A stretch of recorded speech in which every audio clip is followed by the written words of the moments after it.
Hola, hola. Bueno, pues como algunos a lo mejor habéis visto, os habéis dado cuenta, he grabado unos cuantos vídeos que se notaba que eran el mismo día. Y bueno, el motivo ha sido un motivo obvio, así que nada, solo queda acostumbrarme a la nueva estética, porque la voy a tener en realidad durante poquito tiempo, es un año, para lo que suele ser bracket, es poquito tiempo, pero bueno. La verdad es que me los he tenido que poner porque tengo un colmillo, se llama canino incluido. Y bueno, si a alguien le interesa que hable sobre eso en un vídeo, yo hago un vídeo sobre eso sin problema, pero tampoco creo que le interese a mucha gente, así que en principio sin más. Así que bueno, pues hoy vamos al asunto. Vamos a hablar sobre la historia de Jack el Destripador, que bueno, la habréis visto en el título. Así que nada, puse una encuesta por Instagram sobre ideas así y tal que tuvieseis sobre vídeos y tanto lo de la bruja de Blair como Jack el Destripador me lo comentáis un par de personas y, y pues, ¿por qué no? Son historias clásicas, de esas que todo el mundo sabe pero que realmente nadie sabe bien cómo son y yo encantada de contarlas, así que vamos con ello.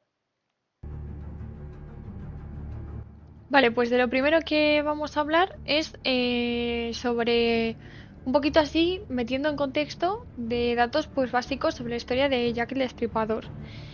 Lo principal es que se le llamaba Jack the Ripper, no sé si se pronuncia así, pero bueno, es que busco la pronunciación y es increíble, así que bueno, pues yo la digo así. Y nada, así lo principal que tiene es que es un asesino en serie que nunca fue identificado y fue un asesino del año 1888. Ahora hablaremos sobre ese año porque a lo largo de ese año fue cuando tuvo a sus 5 víctimas y ahora pues hablaremos un poquito de las fechas y tal. Fue en un barrio en concreto que os lo pondré por aquí por la pantalla porque también el nombre es increíble, pero bueno, básicamente fue en el este de Londres. Y un poquito así por lo que surgió esta historia y por lo que este asesino mató y fue posible eso, fue porque era una zona extremadamente pobre, con muchísimas chicas que vendían su cuerpo, muchísima delincuencia y alcoholismo. Entonces, en esas condiciones tan desfavorables socialmente, pues no fue muy difícil pues conseguir a mujeres que prestaban pues esos servicios, pues era con la finalidad de acabar con su vida. Pues el modus operandi de Jack el Destripador era, pues bueno, esos callejones de Londres oscuro, donde no se le veía mucho, como esa imagen que tenemos de la niebla y que salía entre la niebla y tal, pues esos callejones de Londres oscuros, silenciosos, que no había muchos testigos aparentemente. Básicamente el nombre le hace justicia porque él lo que hacía era degollar a las víctimas y extraer órganos. Normalmente las víctimas a todas las mutilaba y cuando extraía estos órganos lo hacía de una forma anatómica que dio como a pensar a la policía como que tendría conocimientos médicos o algo así, carnicero, estudiante de medicina, algo que tenía que ver con que él de normal estuviese acostumbrado a la práctica del sacar órganos y de los cuerpos. Las 5 víctimas conocidas que se sabe que hubo, porque no se sabe si habría alguna víctima más que no se relacionase con él, eran todas, compartían pues eso, que se dedicaban a vender su cuerpo y a todas pues se las degolló o por la noche o de madrugada, pero siempre cuando había menos gente. Ahora os voy a contar un poquito, bueno, hablar sobre las víctimas y sobre las fechas, porque realmente como veréis ha sido todo en muy poco margen de tiempo. La primera víctima, os pondré por aquí de todas formas los nombres, es Mary, que murió el 31 de agosto del... Bueno, todas son del 1888 el 31 de agosto. Esta lo que básicamente hizo con ella fue degollarla y el abdomen le dejó abierto con varios cortes profundos. La siguiente fue Annie, que fue el 8 de septiembre, que del 30 de agosto al 8 de septiembre es que hay una semana prácticamente, que también fue degollada, mutilada y las trajeron en el útero. Por eso un poquito empezó a ser lo de el tema de los cuerpos y de sacar las partes.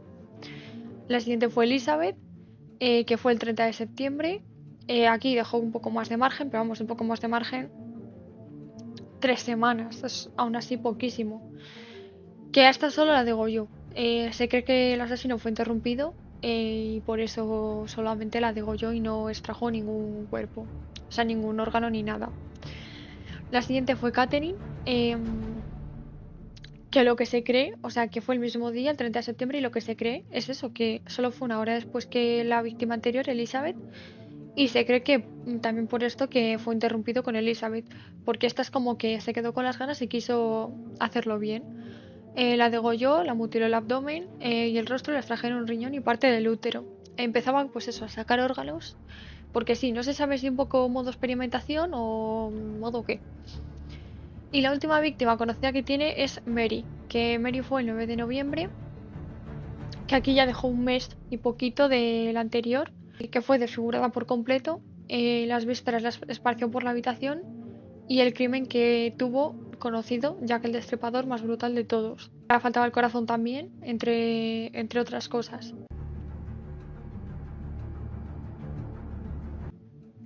Una de las cosas que llamaban mucho la atención es que este asesino hizo cartas y las mandó a la policía y a periódicos, que luego hablaremos un poquito más del tema de los periódicos y tal. Las más famosas que escribió fue Querido Jefe, que fue la primera que se firmó como Jack the Ripper, como tal. Se cree que pudo ser falsa, que la pudieron crear periodistas o tal, porque estaban viendo un poco el auge que estaba teniendo esta historia. La segunda que hizo se llama como Travieso Jackie y tal. Os pondré por aquí el nombre en inglés, que es el nombre original, pero bueno, significa como eso, Travieso Jackie, algo así. Que aquí es donde mencionan los dos asesinatos cometidos en una sola noche, el de Elizabeth y el de la otra víctima que fue solo una hora después. Y la última se llama Del Infierno, que básicamente esta carta fue muy impactante porque llegó con medio riñón, escrita con mala ortografía, sin firmar, y esta sí que es la que más creen de todas que a ciencia cierta que puede ser auténtica, sobre todo por el medio riñón, que importante era humano, sobre todo por eso se cree que podía ser como la más fiable de que fuese de verdad de él. La investigación policial, claro, para un asesinato obviamente es crucial y aquí el problema, hubo, bueno, varios problemas de hecho. Lo primero que nada, la policía interrogó a muchísimas personas y no hubo ningún avance, pero es que además de eso se añadió que claro, era una época que no había todavía huellas, ADN, no había nada de eso, porque si no en los sobres, en cualquier cosa, incluso en las víctimas, podrían haber encontrado restos de pues un pelo, tal, cualquier cosa que tuviese ADN del asesino. Claro, todo eso no lo había todavía. Encima la zona era una zona pues muy peligrosa, muy pues eso, de prostitución, de tal. Obviamente por allí la gente no estaría muy serena, entonces tampoco había testigos que sirviese para decir, oye, hemos visto a este, hemos visto... No. Luego la prensa interfería también mucho y publicaba muchísimos rumores porque como estaba teniendo como tanto auge esta historia en la sociedad, publicaron muchísimos rumores con el fin de vender periódicos. Y luego, otro de los grandes problemas, y para mí me parece que el más grave de todos, la verdad, es que la policía estaba dividida en dos cuerpos: Scotland Yard, que eran unos de los que investigaban, y la policía de esa misma ciudad, que investigaban por otra parte, y entre ellos había como una rivalidad, entonces la información no se compartía bien. Que a mí esto me parece de lo más evitable, porque al final es policía igual, deberían tener la misma finalidad, pero bueno.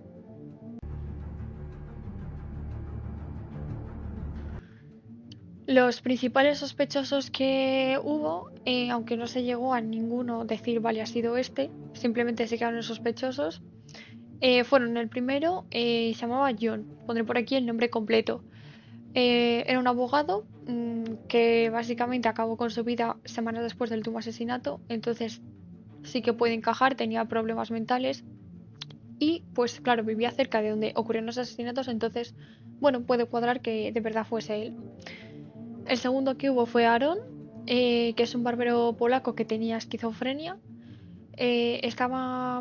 sea, le internaron en un manicomio poco después de los crímenes, entonces también se cree que pueda coincidir las fechas y que pueda ser él. En 2014, que esto es curioso, se hizo un análisis de ADN y sí que lo implicó en los asesinatos, pero esto fue como un poco redebatido y tal por todos los años que habían pasado. El tercero fue Michael, que era un criminal profesional a secas, pero tampoco había pruebas claras, o sea, sí que se sabía que era un criminal profesional de esa época y en esa zona, pero tampoco se supo que pudiera ser él como tal de decir es este, no. El cuarto fue Francis, que era un médico estadounidense bastante misógino, fue arrestado por otros delitos y huyó del país, entonces también pues se cree que puede ser él porque las fechas también coinciden. Y por último, Walter, que era un pintor, pero no hay pruebas reales, es como más, pues bueno, tipo lo que hicieron los periódicos en su día, decir un poco por decir. Bueno, y ahora ya por último, pues voy a contestar así a algunas preguntas que todos nos hacemos sobre esto y algunas dudas que dices tú después de saber la historia. Pero ¿y con esto qué pasó? ¿Y qué? ¿O por qué? ¿O qué? Porque esta historia, claro, queda muy en el aire porque no se sabe realmente quién fue. La principal duda así que puede haber es ¿por qué mataba? ¿Por qué lo hacía? Posiblemente se cree que, pues eso, por la forma que tenía de matar y tal, que podía ser un trastorno mental, un odio hacia las mujeres, una obsesión por el cuerpo femenino y la anatomía, porque al final eran todo mujeres y mujeres como de fácil acceso para él, porque al final eran mujeres que estaban en la calle. Y se cree que tal vez pues eso disfrutaba del control, de la muerte, del miedo, pues lo que es un poco psicópata, la verdad, porque para hacer eso pues se tiene bastante idea ciencia cierta de que era un poco psicópata. La siguiente duda que a lo mejor tenés es ¿por qué dejó de matar? Obviamente esto no se sabe porque para eso habría que saber quién es, pero bueno, es un poquito lo que hemos dicho como una recopilación de todos los motivos por los que los sospechosos se quedaron solo sospechosos. Porque claro, era muy destacable que durante nada, unos pocos meses hubo tantas víctimas, bueno, 5 víctimas, pero en cuestión de 3 meses. Es que hay meses que es más de una víctima por mes. Y de repente nada, o sea, de todo a nada. Entonces se cree, pues eso, los motivos que hemos dicho anteriormente, que se mudó del país, que murió, que le internaron a un sitio, cualquier historia así. Pero tampoco se puede saber a ciencia cierta. Y por último, ¿por qué se volvió tan famoso? Dirá todo el mundo, sí, total, es una historia que es que ha viajado a lo largo de un montón de años y tampoco hay ningún dato que digas tú esto fue así, ¿no? Porque no se sabe prácticamente nada, está todo muy en el aire, quitando los crímenes. Bueno, pues básicamente se volvió tan famoso porque fue uno de los primeros asesinos en serie documentados a través del periódico.